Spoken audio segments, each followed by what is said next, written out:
if you as an independent artist are always focusing on the wrong things, you are going to waste your time, waste your money, and waste your patience and end up getting jaded in the music industry. And I've seen it over and over again. Like I said, I've worked with independent artists for over 7 years, and I've seen some great artists stop making music or just stop taking it seriously and will only put out some songs, a couple times a year because they become jaded with the whole thing. They think it's all rigged, but in reality, they just don't follow 3 base steps in order to grow and build an audience and ultimately a fan base. And it's really simple, honestly. So the 3 main ways. Cause my revolutionary faculties got me switching up the game and changing minds. Get them out the system, I'll be saving lives. What's up, y'all? Harkos here with the Makin Cents Podcast, where it's all about music marketing, branding, and how to have success, real success, as an independent artist. And I've worked with independent artists in many different ways for a little over 7 years now. And I've seen a ton of great artists with very high levels of passion for the creation of the music. And they have stopped making music because they lost that fire and they become jaded because they honestly were trying to follow a lot of different tactics that just harm them. And there are all different kinds, but there's 3 main ones that I have kept seeing over these last 7+ years that harm the artists the most. The first one is always striving for ultimate perfection with their music and music videos. The second one is always trying to take an easy way up. And the third one is using old or outdated tactics in the modern era. Okay? And again, I've seen this so many different times.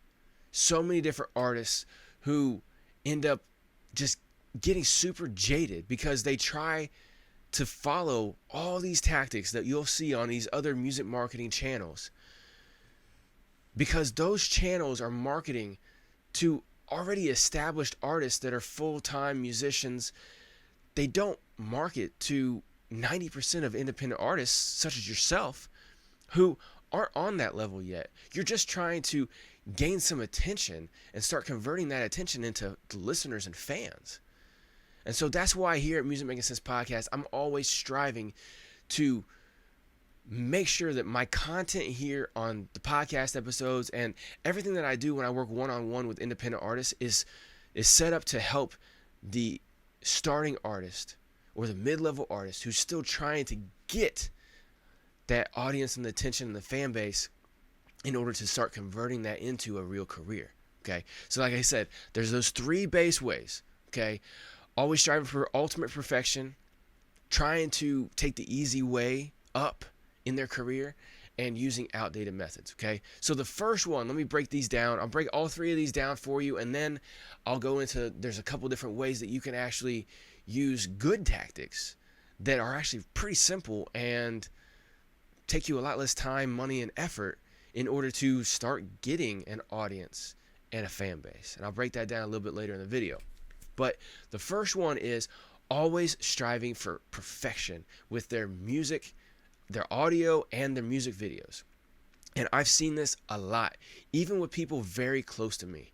A little bit of a backstory. So in 2005 to 2008, I was in the Army, and I met up with a few people that I consider still to this day my brothers. We started making music together, and they had already been making music for a while. They were like 5-ish years older than me. I was only 19, and I had been writing music for a little bit, but I never really got into a studio or ever had a chance to record or anything. And again, this is 2005. Technology was few and far between, really expensive, complicated, everything like that. It's nothing like it is now in 2025. It was 20 years ago. And I saw both of them always being hypercritical of themselves when I was the weak link. That, yeah, they would give me tips and tricks and stuff like that, but they would be so hypercritical of themselves that they would be working on something, and I'd be sitting around while they're working on beats or working on a song, because they both did both of them. And I'd be like, man, this is great. This is amazing. yeah, hey, maybe try this, try that, or whatever. I'd be adding some things or whatever here and there. Sometimes I'd just be sitting down, if they're making beats, I'd be sitting down writing some stuff to it. I'm like, oh, hey, I got something for that beat. I got an idea, a concept or something. And they would be sitting there making music, and they would either just delete it because they couldn't get it to sound just right like they were hearing it in their head, or they couldn't get the lyrics to go just right. And it would aggravate me because I'm over here like hungry and thirsty to try to create as much as possible and to keep growing and learning. And these guys were a lot better than me, but they were so hypercritical on themselves that some of their best work they never even put out. They deleted half the time. And over these last 7 years, I took a break from music for a little bit for a lot of different personal reasons. But over these last 7 years, since 2016, I have seen independent artists who will do that a lot in the way of saying, oh, I have an album ready. I just have to go into X studio and get it recorded. And that studio is like top-notch studio, or they're trying to get the best equipment to record on it. Or when it comes to their music video, they'll try to get the best equipment to record it, or some high-dollar person to shoot and edit the video for it. Instead of just making good music that sounds good, that's going to be audibly pleasing on the streaming platforms, and making music videos that are eye-catching, entertaining, and engaging for as low price as possible, so that they can spend what they do have in forms of a budget in actually marketing and advertising their music and growing their audience in order to actually start getting more and more fans. Because see, it's a simple math issue, and I'll break this down a little bit later, but you need to reach way more people with your content than will ever be an actual fan. There's a difference between, I have this thing I call the fan journey, where people go from strangers to followers to listeners to fans to super fans. Okay? And I always break this down. I'll do it again real quick. But stranger, self-explanatory. Somebody who's never heard of you, never seen you before. They all of a sudden come across your content on social media or a streaming platform or YouTube or something, right? And they see it and they like it, or they hear it and they like it. And so they follow because they want to look at some more. And they start doing some deep dive, listening to some other things that you got, checking out some other your content. And they start being a follower. And then maybe they're like, hey, I want to add this song right here to my playlist. I want to listen to this more. And they become a listener. And then they start becoming a regular listener and follower. They may start commenting and sharing some of your stuff on social, stuff like that, right? And then they will become a fan. Now, a fan is where they're doing more active engagement with you, whether it's commenting, DMing, sharing your stuff. And then a super fan is when they actually start contributing financially to you in the form of donations, merch, tickets, insider programs. There's a myriad of different ways, but that's the fan journey. And so when you have any budget at all, whether it's $50 a month or $500 a month, you want to try to maximize using that money as much as possible to actually get more strangers to check out your stuff for the first time, to increase the amount of people who could potentially become fans and super fans of you, because that's how you actually grow a real career in music. I see it again, I'll break it down later, but I see a lot of artists who will be spending most of their budget, or overspending their budget in some cases, on the recording of the music, the creation of the music video, and then have nothing left over for the actual promotion of it. And they'll be sticking to old tactics and tired tactics like hashtag strategies or playlisting or just cold DMing people, spam DMing links and spam commenting links, all these tired tactics that don't work anymore. Okay?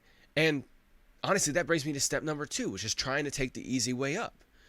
And they'll either try taking the easy way out of creating their music and trying to skip a lot of steps, whether it's using free beats and stuff like that instead of actually investing in just a lease on a beat, which is as low as $20 sometimes. And a lot of times you can get them for deals, buy 2 get 3 free or stuff like that, But they'll be trying to take the easy way out like that. But most of the time, I see independent artists, they're taking the easy way out with, again, the hashtag strategies, trying to get on playlists and run up their streams because they think that's going to actually market themselves. But they are not using real marketing strategies in order to get real success. See, a lot of artists, especially when you're starting out, when you invest any money into your music, especially in the promotion portion, you want to see that come back as soon as possible. Because one thing I noticed is a lot of artists, they'll spend money on equipment. If they play an instrument, they'll spend money on guitars. Most people who play guitars have multiple guitars. They'll spend money on guitars. They'll spend money on keyboards, on drums, on all these things, right? And if maybe they're hip hop artists, right? They'll spend money on beat creation software or their own microphone, or again, go into studios and stuff like that. But they are very, very adverse to actually spending any money on a proper advertising campaign. So they will look for what they perceive as the biggest bang for their buck. And so when these playlist companies or individuals are saying, hey, I can get you tens of thousands of streams for $50, $70, $100, people are like, oh, wow, I can get 30,000 streams or more for $70? Let me do that, because then I'll be able to say I have 30,000 streams on this, and it'll make people think that I'm actually popping, I'm actually doing good, people like my music. But it's actually all empty. Because when you break down and look at a lot of these, and I've made videos about this before, I'll link one down below on playlisting. But when you get on these playlists, you will rarely get any new followers off of it, and you will very rarely get any new individual playlist ads, as in somebody's personal work or workout or gym or whatever playlist. You will not get added to those. You will get put on that one or a couple playlists, get a lot of streams, a lot of listeners, and then once that time frame, a month or whatever it is, ends, it will drop right back down to where you started. Because it doesn't activate the algorithm and it doesn't gain you any new fans. And like I said, I've talked about it before. I'll link the video down below, and you guys can check out more in depth there. But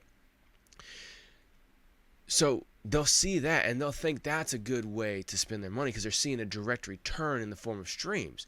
But they won't go and do proper advertising campaigns because they've heard of some of their friends who have spent money on advertising campaigns and they said it was a waste or it was a scam. Or maybe they've tried it themselves. And they'll put $50 or $100 or a couple $100 into an advertising campaign, and they won't get a quarter of that back. And so they're like, oh, well, that's a scam. I didn't get anything. I only got a couple new followers, and I only got a couple more streams. I didn't get anything off of this. Because they want that direct one-for-one return. Well, there's a combination as to why they got that poor return. For one, they didn't know what they were doing when it came to marketing their product in the form of an ad. They didn't know how to set it up. They didn't know how to do a lot of the targeting. And I've talked with some of these artists as well too about this. One artist in particular, I remember, he said ads are a scam. And so I messaged him privately. I said, hey, have you ever tried them? He's like, yeah, man, I tried them before, man. They just don't work. And I said, okay, well, let me look at your last one real quick. I want to see how you had it set up. And so he sent me screenshots, and he is a hip hop artist, and he's a very eclectic hip hop artist. He's a speed rapper, okay, and he talks about some kind of crazy stuff sometimes. And his targeting on his ad was people, males and females. It was males 18 to 65 living in Iowa. That's it. He didn't add any targeting in music genre or subgenre, any like audiences with other artists he's the most similar to. He didn't, and of course, like I said, he only added his local state and males 18 to 65, which is crazy. For one, he's missing out on the female population that could possibly like his music. But for two, he's going all the way up to 65-year-olds, which a lot of people over 45 won't like speed rap. Very rare, but a lot of them won't. And then again, he's only marketing to his state. He's not even marketing to the whole United States. And so I've seen this in other different variations a lot with people where they don't know how to set up an ad properly. So they don't get the results that they want. And then they'll send it straight to their Spotify, for instance, and not have different what's called link gates or landing pages set up in order to properly capture real clicks and distinguish away false clicks in order to maximize their advertising success, to where it minimizes the cost per click and maximizes their real clicks, right? And so I've talked to different artists about this, but again, if they say, oh, well, I spent $100 on this ad run and I only ended up getting 100 streams off of this, why would I do that when I could spend $100 on playlisting and get 30,000 streams, right? Or 10,000 or whatever, thousands of streams. They look at it as a waste, but they don't see how running a real campaign that you set up properly will build and activate the algorithm in a way to where it will still keep feeding new people to come to you month over month over month, even if you stop running an advertising campaign. And I've tested this myself as well too. I had a dummy account. I say dummy account because it's my music channel that I haven't used in a couple years, right? But last year in 2024, I ran an advertising campaign for 1 month to my Spotify, and I used all the proper ways. I did all the proper targeting, and I had really good success the first month. And so then I stopped right after that because I want to see, hey, how does this activate the algorithm? Because that's what I wanted to focus on the most. I didn't want to be using empty methods. And I saw that the second month I had maybe like a 10 to 20% reduction in the amount of streams and listeners and playlist ads, but I was still getting a substantial amount the second month. And I'm like, okay, cool. And then the third month, it was similar. Fourth month, similar. And it kept going. And it kept decreasing month over month. But 6 and 7 months later, it is still getting new listeners, new playlist ads, and streams. And I haven't spent a single penny marketing anything to that whole platform, to that whole artist catalog in months. But it's still getting, because it's activated the algorithm. And so going through playlisting companies is a waste. It's all empty. You don't get anything out of it at all. And using these kind of trying to make it quick schemes is what will always hinder you as an independent artist. And another one, just to add a little bit more to that, another one is always trying to get that one viral hit. I've heard so many artists talk about this too. Man, I just need that. That's why they spend so much money on the audio and the video creation of their song, because they'll spend all this money, all this time and effort trying to make sure that it's catchy, super, super catchy, and it hits all the points on what could go viral in a song, everything they've seen online on how to make a song go viral sonically. And then they'll go spend all this money to make sure it's crispy clean in the mix and master. And it's on the, I've even heard artists tell me, oh, well, if it's not recorded on top-notch equipment, it won't encode that it was used on that top-notch piece of equipment, and then it'll devalue in the algorithm, which is insane. Completely insane. Because there are artists out here right now, still in 2025, but even at that point it's 2024, who are making music off of a couple $100 studio setups, and they're moving numbers. Massive numbers. And they're creating music videos on a cell phone or on a simple $50 or a couple $100 camera that they bought at a pawn shop or something, and they're editing themselves, or maybe not even doing much editing to it. It's all one shot, one take or something. And they'll be like, oh, so I got to get the best song recorded with the best video in order to get that viral hit. But they don't realize that advertising and marketing will get them more virality, more of a chance of virality than just the creation of the thing will ever get them. Ever. Okay? And so those first two ways of trying to take the easy way up and striving for constant perfection, spending all this money on the creation instead of the marketing, will always hinder you as an independent artist. And the third way that will hinder you as an independent artist is using old methods in today's world. Sorry, for those of y'all watching on video, I had to itch my eye real quick. And what are some old methods that I always see is independent artists trying to make sure, like I said a little bit ago, that their music is radio quality, radio ready, when radio is dying. But besides that, even if radio was still the number one place, it has always been a tool of exclusivity for the major labels in order to keep out anybody else. It's been the pinnacle of pay to play for decades. In America especially. In some of the other countries it's a little different, but in America especially, radio, whether it's terrestrial or even satellite once it came on, has been a tool to grow major label artists and to make money in the whole ecosystem off of that. A lot of times, a lot of these labels will own radio stations or radio station networks in order to maximize their profit off of running over there. And again, they won't have independent artists on there. It's expensive to even get your song pitched in a record studio or in a radio station. Okay? So trying to get on radio will hinder you a lot as well too. Just because it's not some place that you can actually get on or succeed. Another way they try to use legacy tactics or methods is by putting out full albums. And so they won't put out any music for 6-8 months. I see this a lot, especially in the rock genre. They don't put out singles enough. Hip-hop artists will put out singles all the time, but I still see hip-hop artists that will put out albums.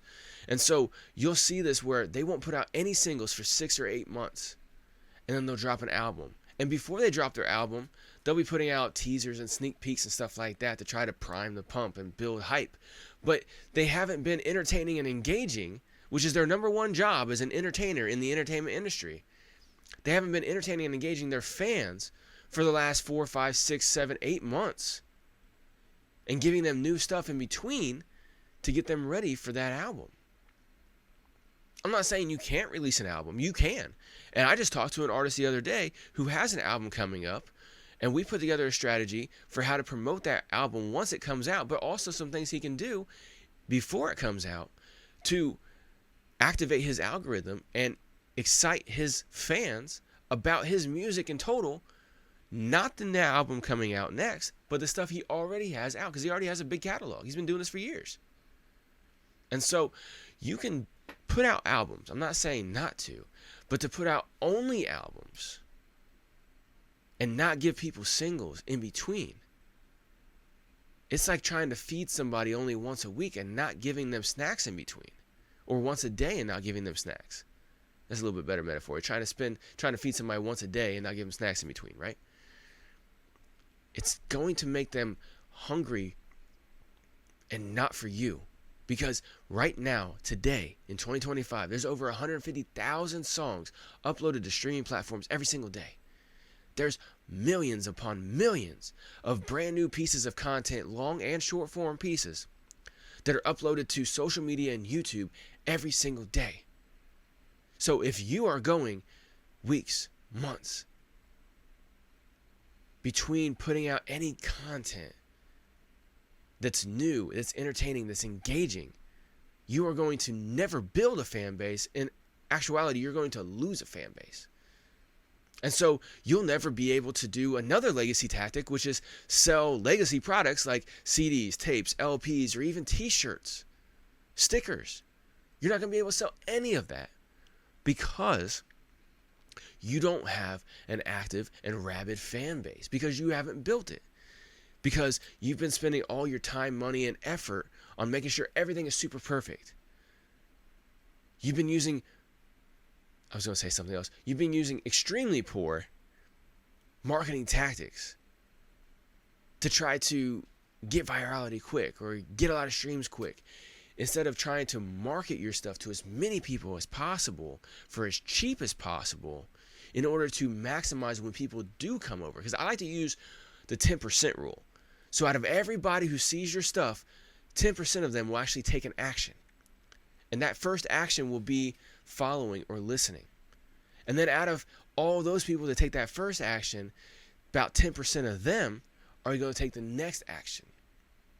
And so you're only going to get a maximum of 10%. Usually it's only 1 to 2% of the people that you even get in front of as strangers that end up even becoming a fan.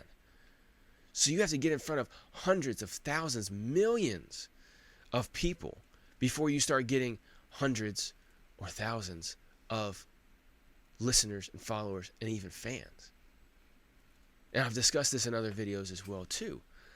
But using all these outdated and mentally taxing strategies are what puts your career on the back burner and just lights it on fire. You will never get anywhere in the music industry using these tactics. And again, I'm not saying that you can never get on radio. I'm not saying to never put out albums. And I'm not saying to not try to sell CDs, tapes, LPs, and shirts. I'm saying to not focus on that until your fan base is begging you for those opportunities. Until you have radio stations begging you for the authorization to play your song. And before you have the money, the extra money to even go into these top-notch studios and making sure your song is amazingly sounding, or paying top dollar for music videos, you have to grow your audience. And trying to use any of these tactics, again, will waste your time, your money, and your patience, and make you jaded with the music industry. And like I said at the beginning, you will stop making music. Like I've seen time and time again with all kinds of great artists that I've heard make some great music over the last 7+ years. They've made great music, but they didn't know some of the basics on how to grow an audience and how to convert that audience into fans and super fans. There's a difference between an audience and fans. And again, a lot of music marketing channels won't talk about this. They'll say how to grow 1,000 fans in 30 days or in 60 days or 90 days. And you can't do it. What they're really talking about is to grow an audience of 1,000 listeners or 1,000 followers in 30 days. That you can do. For a very low budget, you can get 1,000 people checking out your stuff in a month. But to convert them into a real fan, it takes a lot more. See, a real fan, like I said earlier, will not just listen to your music, but they will also be sharing your music, donating to you, and begging you to give them opportunities to support you financially. And wasting your time on merchandise and stuff like that is not the way to do it at first. You need to be getting that audience. And speaking of merchandise real quick, a lot of artists will make the biggest mistake when it comes to merchandise when they finally go around to doing it by putting their face or their name on the merchandise and use that as their merchandise and expect people to buy it. And they won't, because they don't want to buy a business card or a billboard off of you at first. Now, once you get to superstar level, or at least superstar in their eyes, they won't mind. But at first, the only merch that you're going to be able to sell is something that people will want to wear because it's eye-catching and attention-grabbing. That's why people wear clothes that are fancy. That's why people wear nice colors, nice clothes, bright colors, fancy designs, and stuff like that, is to catch people's eyes and gather their attention. Now, me personally, I really don't care about catching people's eyeballs and stuff like that. I wear a hoodie and jeans whenever it's cold outside, maybe a jacket if it's colder, and then I'll be wearing like basketball shorts in the summertime and like a t-shirt. Sometimes it'll be like a band tee or something like that. Sometimes it'll just be a blank tee, you know, nothing fancy. But there's most people, they want to wear clothing that attracts attention, and your face or your name won't do that. Okay, so again, stop wasting time on all those tactics I just said and start focusing on these 3 base ways. I'm going to get into it now. Here's the 3 base ways that you can elevate your audience, your fan base, and ultimately your career in the music industry. Okay, now the first way is to create entertaining and engaging video content on a regular basis. And this also goes to creating music on a regular basis. You need to be putting out 1 new song at least per month. And every time you put out a new song, it needs to have a music video for it. Now, it could be a multi-scene with fancy editing and effects music video, or it could be a simple one-shot, one-take music video that you shot on your cell phone, either in selfie mode or using a stand or having a friend or a family member hold the camera for you. And you just do it for free. You run it through CapCut or iMovie or something like that pops the words up on the screen for you, and that's it. It could be something as simple as that or something complex. Maybe you're good at editing, you want to do it yourself. I taught myself how to edit video. I'm not bad, especially when it comes to music videos. But you can do it, and you can use YouTube to find out different tips and tricks and everything like that. And you can spend countless hours making these music videos yourself if you want to. And it'll actually benefit you because it'll gain you a skill that you can then use to sell to other artists to help them out and make some more money to go towards your budget of growing yourself, right? But when you're putting out your content, again, you need to be putting out 1 new song a month, and that new song has to be have a video to it, a music video. And then you also have to be creating music-related videos every month, which are either behind the scenes or making of, and I recommend only doing 1 of those a month. And then you have to be putting out 2 to 3 lifestyle or interest-based videos per week as well too. And then you chop every one of those into at least 5 shorts and post those on all the social platforms, including YouTube Shorts, and redirect everything back to your YouTube channel where the full-length version of those videos are. This is how you're going to be able to start growing the audience, the fan base, and your career in music. That's the step 1. If you don't do that, you can't do these other steps, okay? And this is what I tell artists all the time. Anytime an artist said, "Hey man, I want to do a promo run, or I want to do this, I want to do that," and I'm like, "Hold on, you need to create consistent content first. You need to again be creating releasing 1 new song with a music video every single month. You need to be creating 1 new music-related behind the scenes or making of video per month, and you need to have 2 to 3 lifestyle or interest-based videos that speak to who you are as an individual, but also as an artist, and something that you represent in your music. For instance, if you're a singer-songwriter, your lifestyle-based content will be your creation process, playing your instruments. Maybe you're teaching people lessons for free on YouTube. You're like, "Hey, here's how to do this thing on my instrument," right? Maybe you're a political artist, so your interest or lifestyle-based stuff is going to be on current events or a political or social issue that you speak about in your music that you also represent on a regular basis.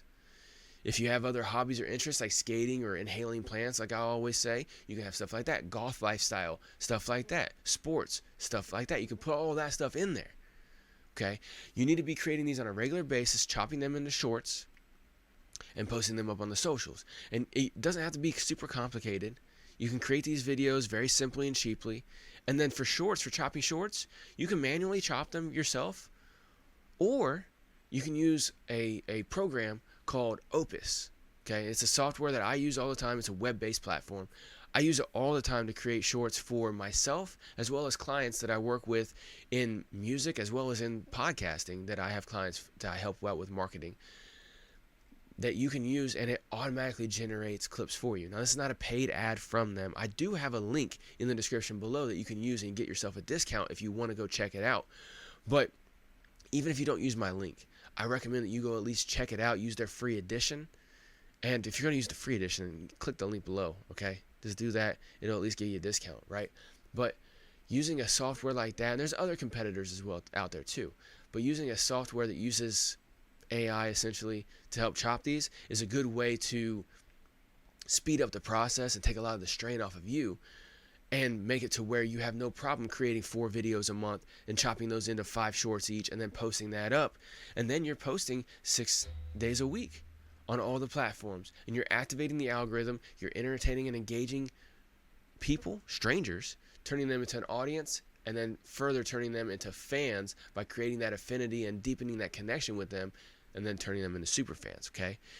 Now, the second step, after you get that done, to grow your audience, your fan base, and your career as an independent artist, is to add gas to the fire. And what I mean by that is, once you are creating the content on a regular basis, 4 long-form videos, 5 shorts each, posting them on a regular basis, every single month, every single day, every single week, then you need to add gas to that by using strategic ads on your content. For one, you'll start out with content that's already doing well organically, and you'll boost that, not with the boost feature, but actually with a strategic ad on YouTube and Google Ads. Those are the best platforms. I've tried other platforms. I've tried TikTok ads platform. I've tried X. I've tried Meta. They're just not as good as YouTube and Google Ads is. They're just not as good. For one, they haven't been around as long. And for two, they're not owned by a big enough company like Google and YouTube, which is the same company, right? Same parent company, Alphabet. They're the behemoth online. They essentially run the internet. Everybody says, oh, Google that real quick. Okay? Google owns everything. And so when you're doing these ads, you can do it based off of things that are high performing organically, or maybe things like your latest music video that you want to get moving. Because a lot of people don't know, I've talked about this in previous episodes too, last week's episode, I'll put down the link below as well too, is that when you are marketing and spending this ad money to promote your music video, a view that you get charged per view on Google and YouTube, and you'll be paying 0.2 cents or 0.3 cents per view. Now, a view is when they click and watch for at least 30 seconds or listen for at least 30 seconds. Now, when somebody checks out your music for at least 30 seconds on YouTube, that also counts as a stream. And YouTube pays between 1 and 3 cents per stream or view of your music on average. Now, it depends on YouTube Red status. It depends on country, a lot of different things. But on average, you can go and Google this if you want. They pay between 1 and 3 cents per stream on average.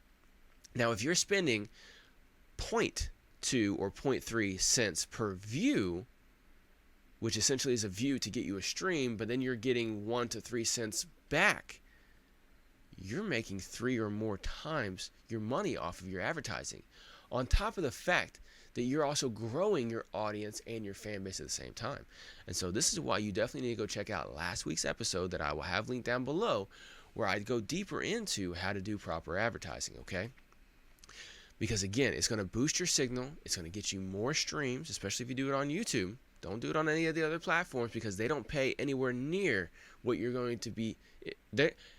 When it comes to streaming royalties on the other platforms, they don't pay anywhere near what you're going to be spending in advertising to get reach on those platforms, okay? And so you need to make sure you're doing it right, and then doing it after you actually are creating content on a regular basis, okay? Now, Last but not least, you need to have a music business system set up. So that way, when you are gaining this audience and then people are coming down and becoming fans and then eventually super fans, you have a place for those fans and super fans to go to find out any and everything about you as an independent artist and as an individual. And see, a music business system is based on your website, but it's not just your website. It's your website that also has ways that people can go and donate to you. They can buy your merchandise, buy your music, get free downloads of your music, and even join your insider programs for a monthly fee or for a flat rate or something like that, where you can build that connection deeper with your fans and super fans and really engage with them and really have them participate with your music creation and marketing process. And they will be your most avid advocates for you and to grow your music, because fan is short for fanatic. And in order to make somebody fanatical, you have to have a place for them to be their fans. You know, like people who are fans of MLB, they go to MLB.com, right? Fans who are fans of, NHL or anybody, right? Anybody or anything, they go to that website because that's the one place for them. It's a whole ecosystem. And so you have to have that set up as well too in order to start funneling people in. And so that's usually what I recommend to people second. Okay, I know I just said it in odd order. I said create the content on entertaining and engaging content on a regular basis, and then add fire to it with ads, and then have your music business system. But honestly, you need to put your whole system into place and then boost your content and boost your signal. Okay?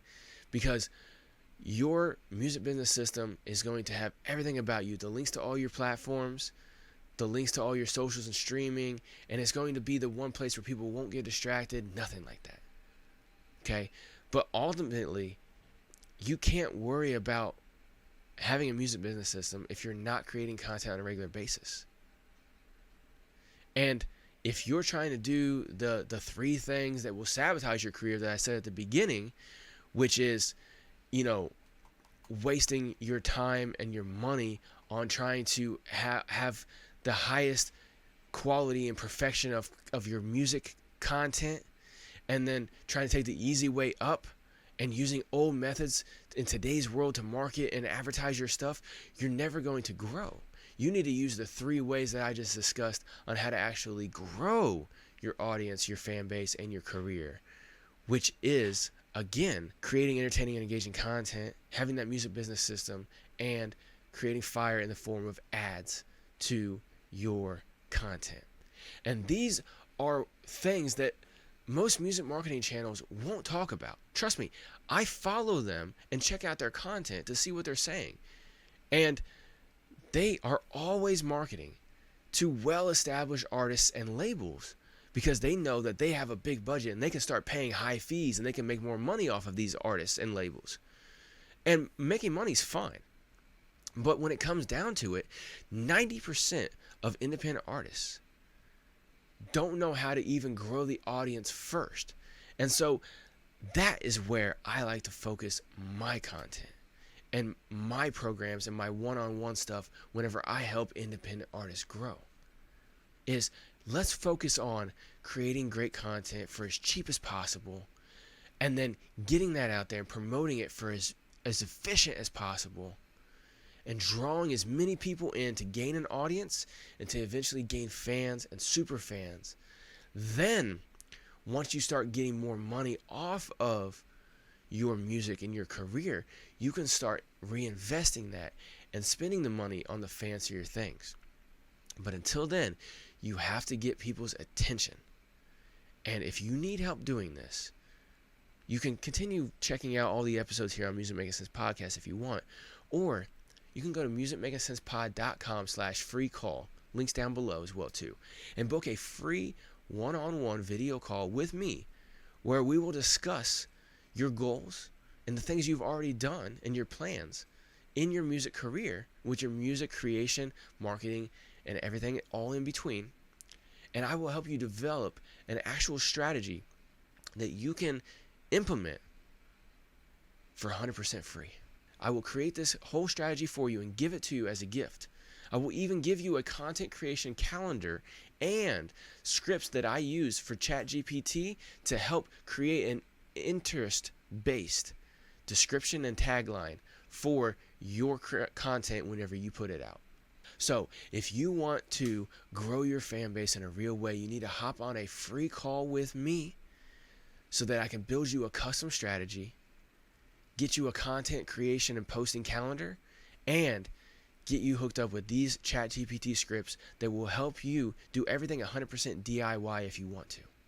So again, musicmakingsensepod.com/free call, links down below. Make sure you hop on a free call. There's no commitment needed at all.